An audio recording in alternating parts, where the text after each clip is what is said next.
Me sentaba en la esquina de nuestra cocina, bañada por el sol, y fingía que aquel rayo de luz no trataba de enfocarme como si fuera un espectáculo.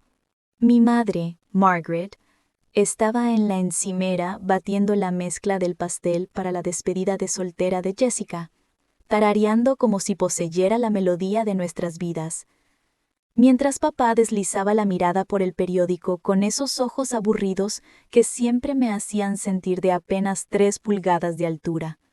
«Emma, ¿me pasas la azúcar?», preguntaba, como si yo fuera invisible hasta que necesitaban algo de mí. Aprendí temprano que existía en función de la comodidad de los demás. Lo que mi familia no sabía era que mi silencio era cuidadoso y deliberado, no tímido. «Deberías haberte casado con alguien que tuviera un trabajo de verdad», dijo Jessica una vez, aguda, delante de la tía Margaret y 3 primas, alisando la seda delicada del vestido que llevaba para su fiesta de ascenso en el trabajo. Tenía 26 años y ya sabía cómo lucir como alguien que no necesitaba respirar al hablar. «Al menos tu hermana se casó bien», añadió mamá con su voz empalagosa mientras acomodaba los entremeses. Salmón ahumado sobre pequeñas tostadas de centeno, ralladura de limón en cada bocado delicado. El aroma cítrico cortaba el murmullo de las voces y sentí la punzada de ser juzgada por una vida que yo no había elegido. Había sido la callada toda mi vida. «Lista de una forma silenciosa», dijo la tía Margaret en mi 9º cumpleaños, mientras todos aplaudían como si fuera un cumplido con premio de consolación. Aprendí a sonreír y a sentir. Aprendí a dejar que Jessica fuera el centro de atención, la hija dorada con el esposo banquero y las uñas brillantes. Pero lo que ellos no sabían era que mi silencio tenía propósito.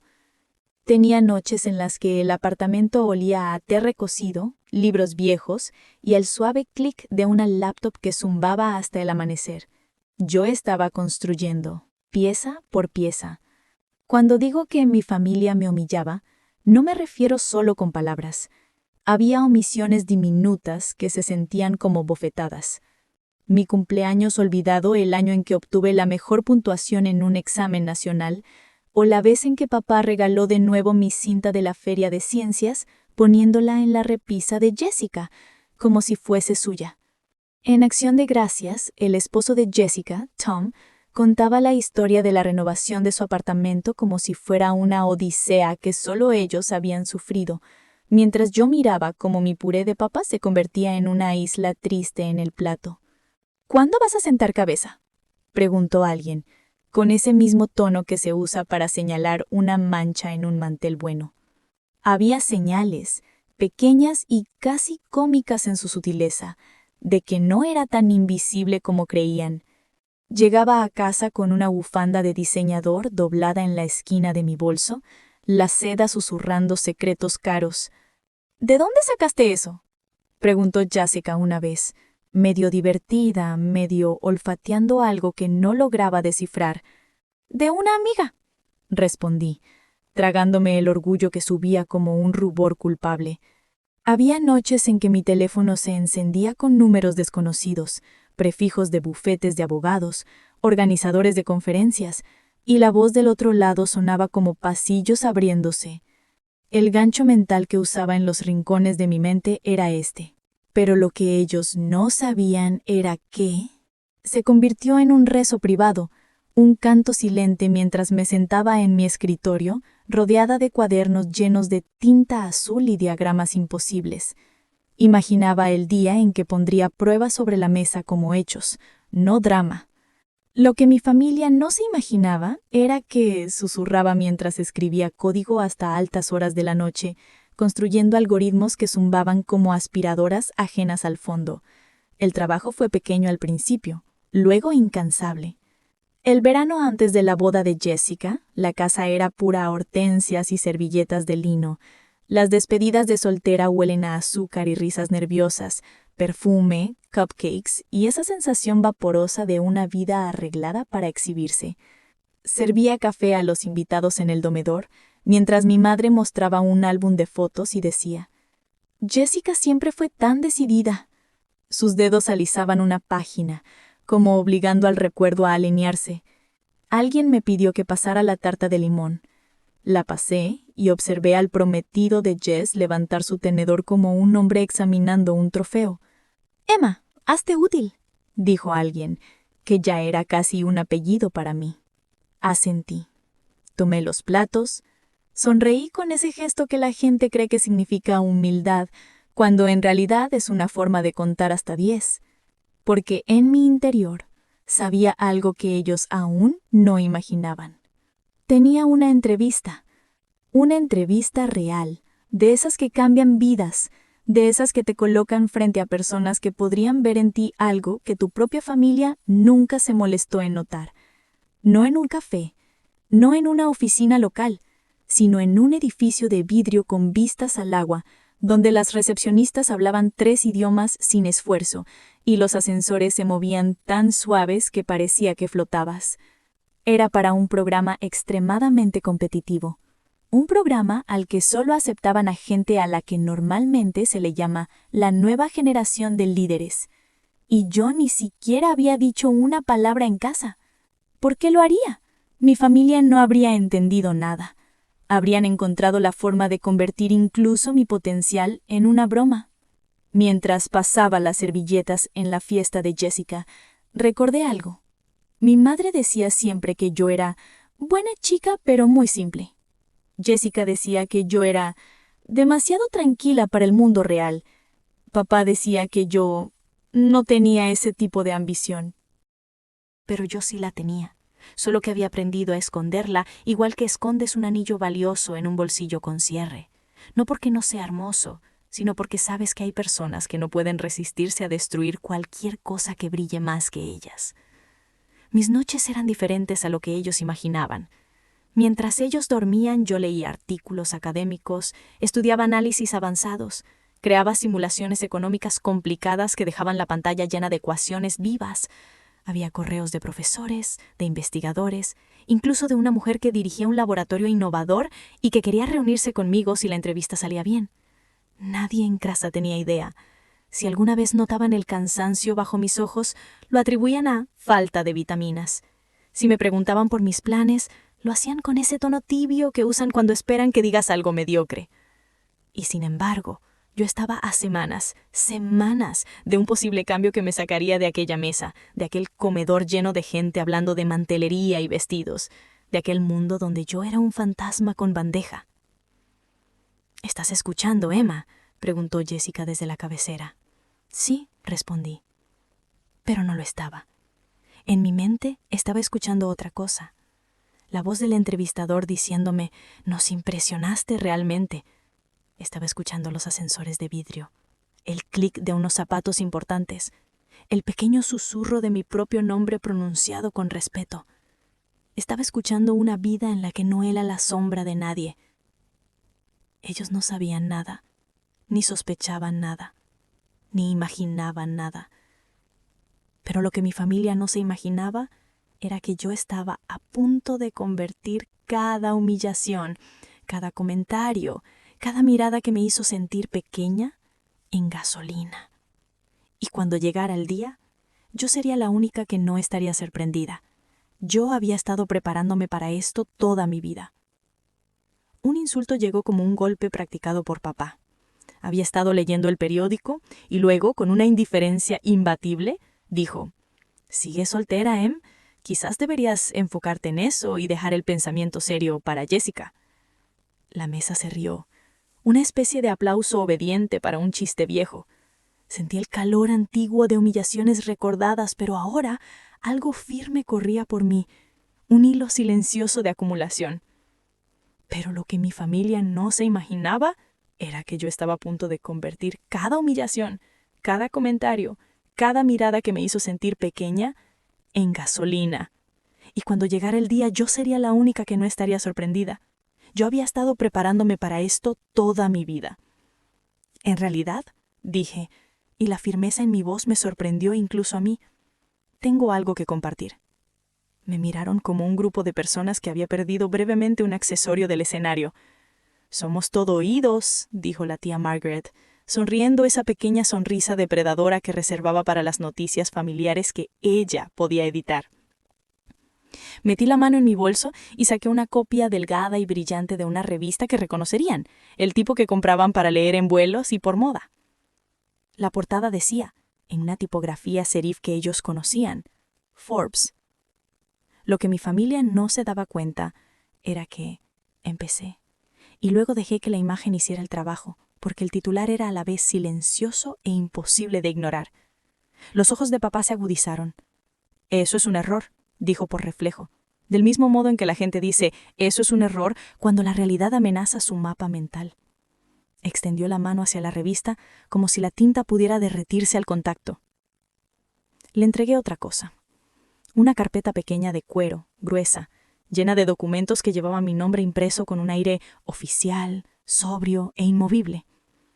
Había cartas de aprobación de becas con firmas, una carta de la doctora Patel confirmando los 4.8 millones de financiación colaborativa y los documentos universitarios nombrando el laboratorio y listándome a mí como investigadora principal. Los labios de Jessica se separaron. «Emma, ¿de dónde? ¿Cómo?» Y por un segundo tembloroso hubo vulnerabilidad en su voz. Mi madre tocó sus perlas y dijo, «Debimos habernos perdido algo». Las palabras eran una red débil. Papá dijo, «Estas cosas no se consiguen así nada más». Sonaba como alguien cuyo mapa del mundo estaba siendo redibujado. Y entonces pasaron a la incredulidad, la etapa previa al pánico. Era casi artístico como sus expresiones cambiaron del escepticismo desdeñoso a una pequeña curiosidad incrédula y luego a una especie de búsqueda frenética de una salida de emergencia. «¿Estás segura de que no es alguien con tu mismo nombre?», sugirió Tom, con una risa nerviosa. «No», dije, y dejé la carpeta abierta sobre la mesa, como un libro recién abierto. «Miren las firmas, miren las fechas, lean los términos de la beca». Mantuve mi voz suave y cuidadosa, el tono que usas cuando quieres que te crean. El momento de pánico fue sutil. Los dedos de papá se apretaron sobre el periódico, su mandíbula trabajando como si intentara procesar algo que no cabía en el espacio que él asignaba al mundo. Las manos de mamá revoloteaban como polillas cerca de una luz. La garganta de la tía Margaret hizo un pequeño sonido sin voz, buscando la escalera relacional más cercana. «Emma, ¿de verdad te vas?», preguntó Jessica, la pregunta viniendo como exigencia y súplica al mismo tiempo. «Empiezo el mes que viene. El laboratorio abre en agosto y ya hemos contratado 2 postdoctorantes y un gerente de laboratorio». Sus reacciones fueron coreografiadas. El 1-2 de la negación, seguido del regateo. Yo me había preparado para esto, no porque quisiera castigarlo, sino porque había aprendido que la gente intenta reducir lo real a su nivel de comodidad. El rostro de Jessica se arrugó como el de alguien dándose cuenta de que había subestimado a su hermana. Tomó mi mano, quizás para arrastrarme de vuelta a la coreografía que ella siempre dirigía. «No lo sabíamos, Em. ¿Por qué no nos lo contaste?», preguntó con voz rota. «Porque», dije simplemente, «porque no quería que mi vida fuera comentada y disminuida. Quería construirla». Después de la revelación, intentaron disculpas pequeñas y performativas que se sentían exactamente como teoría de juegos. Decir perdón, pedir más, intentar recuperar el control. «Siento si te herí», dijo papá, pero sus ojos aún buscaban una manera de hacer la historia sobre él. «Solo queríamos que fueras feliz», añadió mamá, como si la felicidad fuera un sendero estrecho que ellos ya habían pavimentado. Ofrecieron explicaciones para su crueldad anterior. Estrés, diferencias generacionales, una mala lectura de mi ambición. Jessica, quien alguna vez dijo, «Al menos tú te casaste bien», parecía más pequeña y más humana cuando el dolor y el orgullo se mezclaron en su voz. Había permitido la posibilidad de que entraran en humildad y reconocieran el daño. Había considerado la posibilidad de una disculpa genuina, pero el momento de la verdad, cuando la gente elige entre preservar viejas narrativas o permitir nuevas, fue revelador. Me quedé allí, con la carpeta de documentos que había tardado años en reunir, sintiéndome a la vez triunfante y tierna. «Acepto disculpas», dije, «pero aceptar no significa borrar. Digan la verdad la próxima vez que alguien les pida juzgar a alguien que no conocen». Intentaron control de daños. llamadas a amigos, pequeños intentos de convertir los hechos en la historia familiar donde ellos eran los cariñosos que no sabían, pero ahora apoyaban. La tía Margaret abrió un grupo con los primos donde publicó el artículo de Forbes y escribió: ¿No es maravilloso? Con 3 emojis de aplausos. Se sintió pequeño y performativo. Lo observé y entendí la moneda que a veces es la disculpa. Una transferencia rápida para recomprar reputación. Yo podría haber sido cruel en respuesta, publicando un largo mensaje detallando años de pequeños desprecios. Pero la crueldad no era la historia que quería contar. Después de que ellos intentaron sus frágiles reconciliaciones, yo establecí mis propias reglas. Me alejé del hábito de encogerme para encajar en cualquier habitación. Dejé de contestar llamadas antes de los 5 timbres con una disculpa practicada en la voz. Programé reuniones semanales con mi nuevo equipo y organicé visitas al laboratorio con itinerarios calculados para que la impresión que dejaba fuera intencional. Durante un tiempo hubo desayunos incómodos, donde la conversación pequeña era un campo minado. Jessica preguntaba por el café de la oficina como una mujer buscando señales de lujo. Yo le decía que teníamos una máquina de espresso decente y que organizábamos talleres para estudiantes cada mes. Lo que pasó después los dejó sin palabras más de una vez. La primera fue cuando la universidad organizó un día de prensa y el periódico publicó un reportaje con fotos mías usando una bata de laboratorio, el cabello recogido, sosteniendo un prototipo que yo había diseñado. La imagen era desafiante, no de rabia, sino de competencia. Papá recortó el artículo y lo pegó en el refrigerador como si fuera una reliquia. Dejó una nota que decía: «No lo sabíamos». Era un pedazo de papel pequeño, pero lo guardé porque era honesto en su torpeza. La segunda vez fue práctica y menos poética. Transferí una cabaña familiar a un fideicomiso para mamá y el papá, para darles seguridad, no poder. Contraté un abogado y organicé los documentos con la misma delicadeza con la que se acomodan flores. ¿Por qué harías eso?, preguntó papá, su tono mezclando sospecha con agradecimiento. Porque puedo, y porque tu arrogancia no debería ser lo único que defina esta familia, respondí. Él guardó silencio, y por primera vez ese silencio se sintió como una especie de disculpa. Meses después, Jessica confesó, no llorando ni histérica, sino con una voz más tranquila y firme, que ella también se había sentido pequeña toda su vida, siempre medida contra un cierto tipo de éxito. Se había casado para encajar en una imagen que creía que la protegería. Su confesión no fue una disculpa, sino una revelación. Pensé que tener la vida perfecta silenciaría mis dudas, me dijo mientras el vapor del café formaba un halo entre nosotras. Pero solo las amplificó. La escuché y sentí que brotaba empatía, no triunfo. No me volví cruel en respuesta a su crueldad. Puse límites, suaves pero firmes. No asistí a todo evento familiar, no para castigarlos, sino porque decidí cuánto quería exponerme a las viejas dinámicas. Invertí en terapia, en mentorías, en cafés con amigos que olían a posibilidad. Viajé por trabajo y volví con historias que eran mías. Mi vida no era un guión de venganza, era una reclamación, más silenciosa y más verdadera. A veces las personas asumían que yo quería restregarles mi éxito. Veía comentarios bajo una foto familiar: «Estamos tan orgullosos», y sabía que ese orgullo había sido comprado con tiempo y distancia. Pero mi paz venía de un lugar más silencioso, del conocimiento constante de que había construido valor en mis propios términos. A veces susurraba el gancho interno como una bendición personal. Había estado guardando un secreto que estaba a punto de hacerse luz, y sonreía porque los secretos, cuando protegen el crecimiento, pueden ser instrumentos de cambio, no de rencor.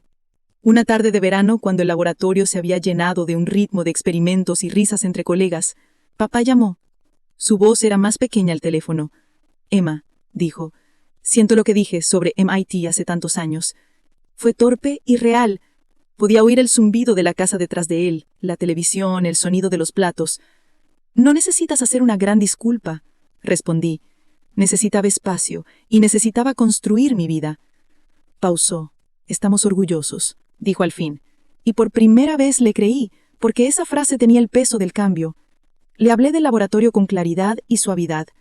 Estamos lanzando un programa de alcance comunitario en octubre para mentorizar a jóvenes mujeres en STEM. Hemos reservado fondos para becas, $890,000 durante 3 años, para estudiantes locales que más lo necesitan. Los números cayeron con un peso satisfactorio.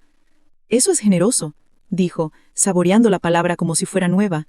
«Sí», dije, «porque nadie debe ser dicho que no es lo suficientemente inteligente». Años después, cuando nació la hija de Jessica, mi sobrina, la casa olía a lirios y pintura fresca. En el baby shower, mamá me miró con algo parecido a la admiración genuina y dijo: «Siempre supiste lo que querías». No fue perfecto ese momento, las reconciliaciones rara vez lo son, pero fue un ablandamiento, y lo acepté sin necesitar trofeos. Le llevé un regalo a mi sobrina, una cajita con un libro infantil sobre la curiosidad y una nota que decía, «Explóralo todo». Puse un cheque doblado, dentro, una contribución modesta hacia un fondo de ahorro futuro y un gesto simbólico de inversión, no de juicio. Nunca olvidé el ardor de ser subestimada. Fue en muchos sentidos el crisol que afiló mis aspiraciones. Quería usar mi éxito no como un arma, sino como una herramienta para abrir puertas que habían estado cerradas para chicas como yo. La llamada que recibí ese día cambiaría todo. Se convirtió en un recuerdo al que regresaba a veces, un recordatorio de la extraña alquimia entre persistencia y oportunidad. Conté mi historia en conferencias no como alarde, sino como una ofrenda. Aquí está cómo la acumulación silenciosa, con el tiempo, puede volverse indenable. La gente solía preguntarme si me sentía reivindicada. No, respondía, me siento aliviada.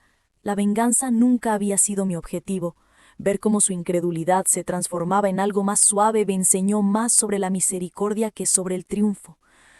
Mi vida se convirtió en crear espacios donde otros pudieran crecer. Usé mi plataforma para financiar programas de mentoría, doné a becas y organicé talleres donde mujeres jóvenes podían aprender a programar sin miedo. El artículo en Forbes se convirtió en un marcador dentro de una narrativa más amplia sobre comunidad y oportunidad.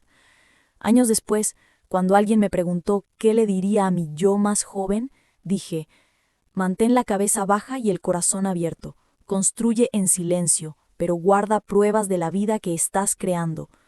La gente reía y luego tomaba notas. A veces añadía, no desperdicies tu amabilidad en personas que nunca sabrán cómo sostenerla, lo que producía un silencio incómodo. Pero la lección principal que quería transmitir era más simple. Tu valor no es negociable. Los intentos de mi familia de controlar la narrativa finalmente se desvanecieron como una fotografía antigua. Aprendieron, a regañadientes, a celebrar con una sinceridad que fue creciendo en ellos, como la hiedra. Mi hermana y yo hablábamos con más honestidad, a veces con ternura, a veces con aspereza. Aprendimos a ser personas separadas que aún se querían. Mamá dejó de usar frases como, al menos tu hermana se casó bien, porque había visto lo que esas palabras podían herir. Mirando atrás, me di cuenta de que ser subestimada había sido doloroso y revelador. Me enseñó a elegir batallas, a recolectar pequeñas victorias y a revelarlas en mis propios términos. Cuando papá finalmente dijo, esta vez más suave, quizás tenías razón desde el principio, no necesité responder.